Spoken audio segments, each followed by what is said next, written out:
sentir este poder femenino realmente es algo único y me quedo con una frase que decía el video, que juntas somos imparables. Y yo creo que eso, si no lo creemos nosotras, difícilmente que alguien lo crea por nosotras, ¿cierto, Karina? Sí, absolutamente. Yo también súper afortunada, agradecida de todas las que están presentes hoy día acá y de todos los que nos van a poder ver después en todas las reproducciones que tengamos, que esperamos que sean muchas, para seguir abrazando y avanzando también en este tema que es tan importante, así que feliz. Sin duda. Bueno, y para partir hablando justamente de cómo llegar a la equidad laboral y salarial, estamos contigo, Karina Suárez, gerente, una de las pocas gerentes comerciales que existen en Chile, tú particularmente de Natura Avon. Cuéntanos un poco cómo ha sido tu experiencia laboral en tu vida. Partamos por eso antes de entrar de lleno entonces a las preguntas sobre este tema. Ahí voy a tener que ventilar cuántos años tengo. Tengo 25 años de carrera. Partí en la multinacional Unilever, siempre soñando con ser experta en marketing, pero distintos rumbos me fueron llevando para otros caminos, así que después incursioné en el área comercial. Estuve 18 años en Unilever, viendo muchas categorías y trabajando en diferentes áreas. Después tuve un periodo donde traté de emprender e independizarme, que no me gustó, la verdad es que no me gustó nada. Una pasadita también por la otra empresa multinacional. Y el año 2020, en marzo, justo con la pandemia, a mí me llaman de Avon para asumir la gerencia comercial de Avon. Y claro, cuando yo firmé la propuesta de trabajo era febrero, y por lo tanto dije que entrete, qué buen desafío, me encantan los valores de la marca. Corte, marzo, pandemia. Y ahí yo dije, ¿cómo me voy a conectar con toda mi fuerza de ventas, con la red de mujeres a lo largo de Chile encerrada? Entonces ese fue el primer como desafío súper potente que creo que desarrolló al límite todas mis capacidades creativas, porque mi casa se transformó en un estudio, mis hijos fueron técnicos en sonido, en todo lo que pudo existir. Yo tuve, mi red de apoyo estaba dentro de la casa y eran mis 2 hijos. Creo que sin duda hemos avanzado, pero cuando uno mira con perspectiva el avance ha sido poquitito, o sea, todavía tenemos un montón por trabajar. Todavía cuando uno ve estudios y uno observa que en las encuestas todavía las mujeres tenemos un salario 27 o 30% menos que un hombre en el mismo cargo, uno dice, bueno, todavía nos falta y eso es donde tenemos que apuntar. Pero también depende, obviamente, que las empresas tenemos un rol protagónico en poder hacer estos cambios, no solas podemos hacerlo. Pero también nosotras debemos luchar contra cosas que nosotras mismas no autoboicoteamos. Hay estudios que reflejan que el 75% de nosotras en algún momento de nuestra carrera hemos sentido el síndrome del impostor. Y la verdad es que eso es dudar de nuestras capacidades nosotras mismas, porque nadie nos ha dicho que no podemos. O también dudamos cuando nos ofrecen una posición más alta. ¿Me la puedo? O me la puedo realmente hacerlo. Entonces, claro. O nos da nervio negociar nuestro sueldo. Y creo que eso es algo que parte de nosotras mismas y obviamente con estrategia y con políticas claras que tienen que tener las compañías. Los líderes de estas grandes empresas, de estas organizaciones, también tienen muchos desafíos justamente para poder generar buenas prácticas y dejar que las mujeres crezcan y se desenvuelvan. Cuéntanos un poco cómo te ha tocado a ti personalmente conversar con estos líderes y si tú crees que todavía falta mucho camino y faltan hartos desafíos por delante para llegar a eso. Mira, yo tengo la suerte de trabajar en una empresa que tiene objetivos súper claros respecto a la brecha de género. Entonces, creo que en la medida que más empresas colaboremos, porque obviamente no todo es implementable ni ejecutable y también depende de la cultura organizacional. Pero yo por suerte trabajo en una compañía donde tiene políticas claras y que tiene un plan al 2030 de un montón de acciones concretas. O sea, nosotros el 2023... tuvimos en el fondo una ejecución súper concreta de equidad salarial de género y que uno dice, pero a ver, ¿en qué consiste? Muy simple, mujeres con la misma capacidad, con el mismo rol, en una misma posición que un hombre, si tenía diferencia salarial en ese momento teníamos que equipararla. Y esas son acciones que son concretas y que buscan romper con esta brecha de género. Y en el fondo cuando uno es parte de una empresa como Natura que se pone un plan a 2030 donde claramente hay objetivos de liderazgo femenino, donde al menos un 35% de los líderes deben ser mujeres y en el consejo hoy día tenemos 50% de mujeres. Entonces hay acciones concretas y que tratamos de compartirlas con otras empresas para ver si también pueden acompañarnos en esto, porque no sirve que una sola empresa lo haga. Hablaste un poco del síndrome del impostor, ¿cierto? Sí. Tú, en tu experiencia personal, ¿sentiste miedo o sentiste que no ibas a ser capaz por ser mujer, quizás por ser madre, de asumir alguna de estas desafíos, de estos cargos que se te han presentado a lo largo de tu vida? Yo no creo que sentí miedo nunca de asumir desafíos, porque creo que cuando a uno le ofrecen un desafío que le queda muy cómodo es porque te lo ofrecieron tarde. Yo siempre he creído que a uno le tiene que quedar medio incómodo para decir, sí, esto es. Ahora, sí lidié con la culpa al principio, que es algo que hoy día yo le digo a las generaciones más chicas, no tengan culpa, porque uno no tiene que optar por ser mamá o ser una líder. Uno no tiene que optar por su carrera o dedicarse a sus hijos. Y ojo, yo me considero súper buena mamá, tengo 2 hijos y me desarrollé profesionalmente, pero claro, yo creo que es en lo que sí yo creo que me costó fue en el hecho de que cuando me ofrecían una posición mejor o un nuevo cargo, creo que nunca supe negociar mi sueldo. Creo que no me atrevía porque sentía como que me estaban premiando por ese momento y que era como un logro fantástico que una mujer tuviera una posición de liderazgo. Aún sabiendo cuánto se pagaba a un hombre, por ejemplo, en ese mismo cargo. Sí, yo creo que las únicas veces que me sentí segura de negociar era cuando tenía fuero maternal, porque decía, acá no me pueden echar, entonces voy a negociar con todo. Y es verdad, pero sí, siendo honesta, yo ahí me sentía como en un escudo protector que decía, era como, soy súper poderosa. Y no es que sea súper poderosa, pero decía, pero esto es más difícil que ahora me saque porque ahora tengo fuero. Entonces ahora voy y digo, ¿cómo? ¿450? No, vamos por 550. Entonces, que lata cuando uno lo mira con perspectiva, que haya tenido que sentirme poderosa solo 2 veces en mi vida porque tuve 2 hijos. No. Y creo que ese superpoder tenemos que tenerlo hoy porque los hombres no tienen ningún rollo en negociar su sueldo ni en pedir puestos.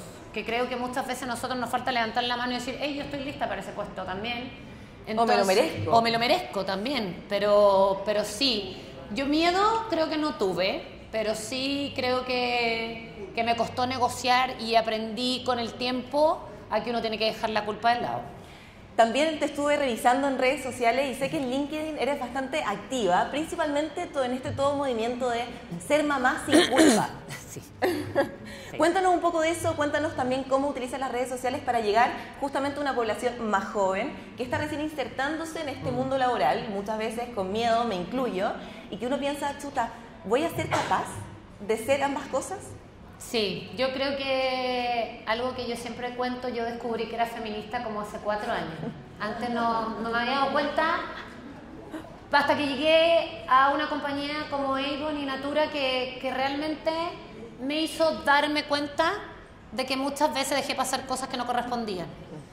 Y que acá realmente había una posición importante y de respeto sobre las mujeres que dije, no me puedo quedar callada, y por eso estoy mucho más activa en redes sociales. Y tú te das cuenta cuando revisas mi carrera, antes yo era muy pasiva en las redes sociales y de repente como que, porque además agarré vuelo, y creo que porque también cuando uno va asumiendo cargos de mayor responsabilidad, uno tiene un compromiso más allá de representar a más mujeres. Entonces, sí, yo hablo de una maternidad sin culpa porque creo que si yo estoy feliz, mis hijos tienen una mejor mamá. Yo estudié ingeniería comercial porque quería desarrollarme profesionalmente y cuando estoy en la casa me vuelvo loca. Entonces, creo que no hubiese sido buena mamá si hubiera priorizado el ser mamá. Pero hoy todavía existe muchos mitos y mucho juicio social de, bueno, pero vas a sacrificar a tus hijos, vas a sacrificar tu carrera. Uno no tiene que sacrificar nada.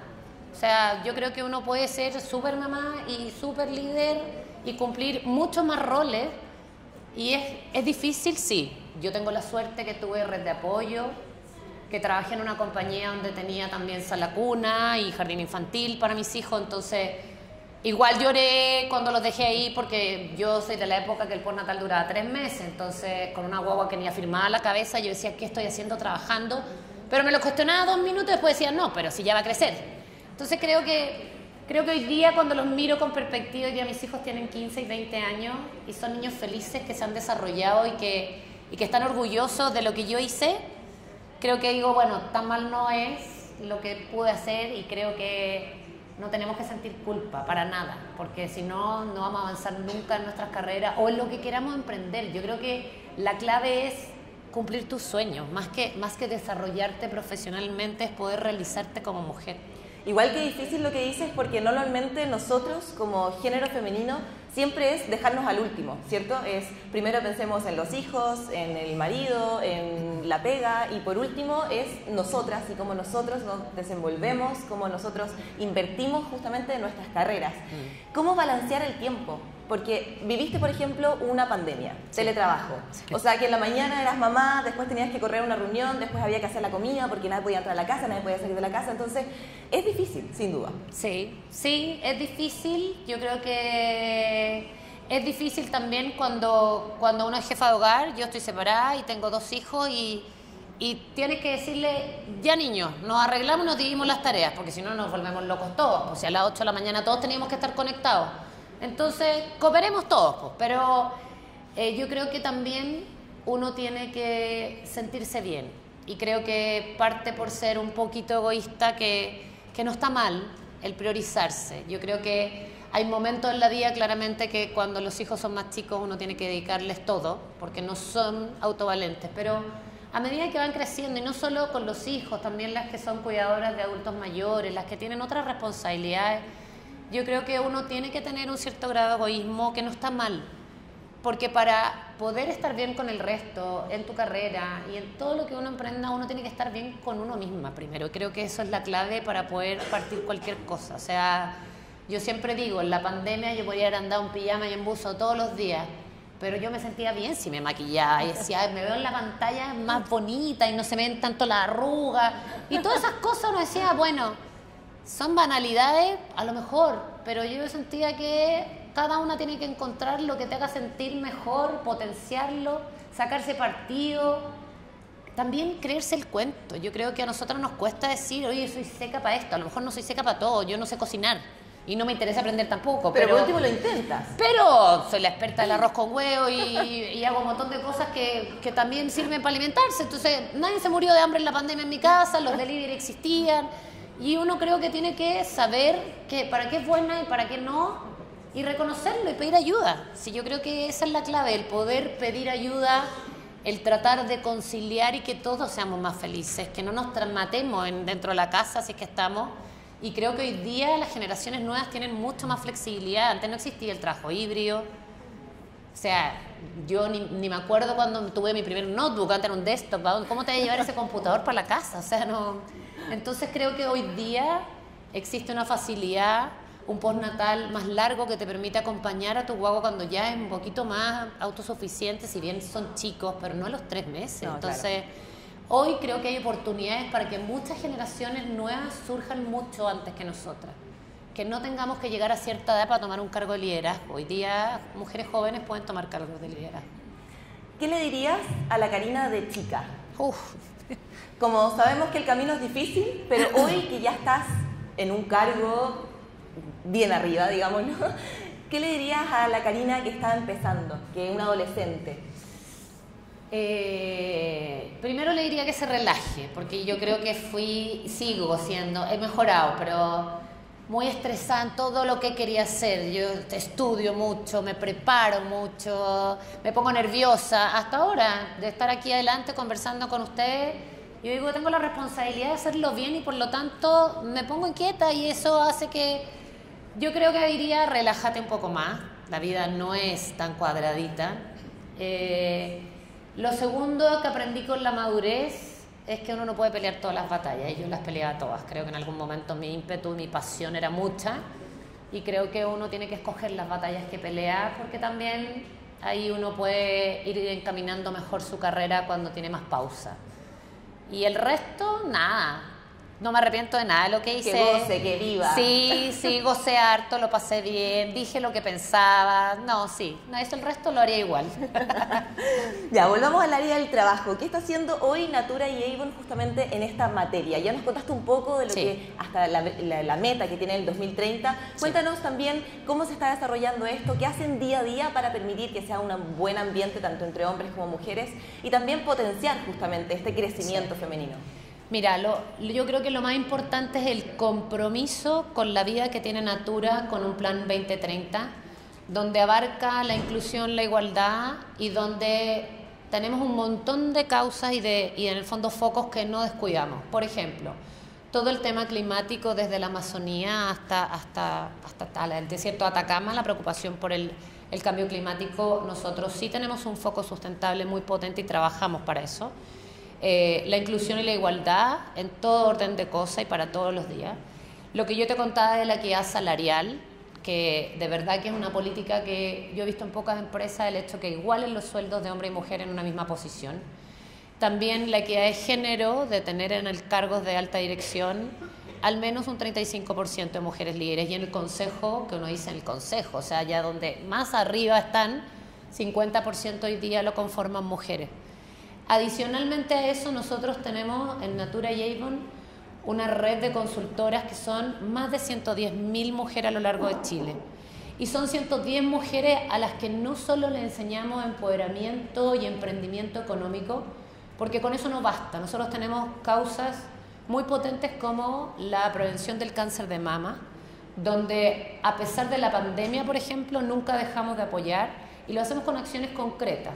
Nosotros hacemos entre 2.000 y 2.500 mamografías gratis anuales en zonas rurales o en lugares donde no tienen acceso a la salud muchas mujeres, y donde ayudamos a la detección temprana. Algunas veces no llegamos tempranamente, pero tratamos de acompañarlas en ese proceso y al menos en que tengan conciencia de hacerse las mamografías a tiempo. Y por otro lado, como yo te decía, la independencia económica y el educar de poder emprender vendiendo cosméticos va de la mano también con todo un centro de apoyo integral que es para erradicar la violencia de género para niñas y mujeres. Nosotros no solo hacemos que muchas mujeres, y hombres también, pero mayoritariamente mujeres, emprendan en su negocio, no solo para que tengan recursos y puedan ser un aporte para su hogar, sino también porque hay muchas que necesitan salir del círculo de la violencia, y les damos un apoyo integral con psicólogos, con apoyos de especialistas, y donde las acompañamos no solo en cómo generar su negocio, sino psicológicamente cómo tienen que trabajar para lograr efectivamente que esto sea completo. Entonces hay muchas cosas también para las mujeres que tienen hijos, también en Natura, el soft landing o la integración paulatina al horario de trabajo para que no sea tan violento. El trabajo híbrido, que hoy día es una flexibilidad que te permite ir a buscar a tu hijo al colegio un día o llevarlo al doctor sin tener que pedir un permiso, y que nosotros trabajamos por objetivo. Por lo tanto, el horario es un dato. Sin duda que la ley de las 40 horas y todo eso influye, pero nosotros trabajamos por objetivo, y por lo tanto tú organizas cuáles son los días que vas a ir a la oficina y cuáles vas a trabajar desde tu casa, y eso te permite cumplir varios roles, y creo que eso es lo que dentro de muchas otras cosas que estamos haciendo en Natura, así que me siento súper orgullosa de ser parte de una empresa. Eso te iba a preguntar, si te sentías orgullosa de ser parte de Natura, por ejemplo, una empresa que está finalmente generando una comunidad, apoyándose entre ustedes y tratando efectivamente de incentivar a que cada día uno sea un poco mejor. Da lo mismo en qué puesto de trabajo uno se encuentre, cada día trabajar para ser un poco mejor. Yo me siento súper orgullosa porque además comparto los valores de la compañía, y creo que es distinto cuando una empresa se crea un propósito porque tiene que creárselo para generar algo, a una empresa que fue fundada en base a un propósito. O sea, si nosotros vemos la historia de Avon hace 137 años y la de Natura hace 50 y tantos años, son empresas que se crearon bajo un propósito de independencia económica para las mujeres. Entonces, es algo que se vive y que se vibra, y que no es un discurso, sino que es una cultura que fue creada por 3 fundadores que realmente pensaban en eso siempre. Karina, yo te quiero agradecer, les quiero agradecer a ustedes también. Siento que escuchar estas historias a todos nos ayuda, a todos nos da esa hambre de seguir luchando día a día, porque efectivamente nos merecemos una igualdad salarial, nos merecemos disminuir esta brecha de género que lamentablemente todavía está muy vigente en nuestro país. Sí. Entonces también instancias como estas, donde nos podemos reunir, donde nos miramos las caras entre las mujeres y donde sabemos que juntas efectivamente nos podemos dar la mano y seguir luchando en esto y ver cómo avanzamos a futuro. Muchas gracias, Karina, por esta conversación. No, gracias a ti, gracias a todas.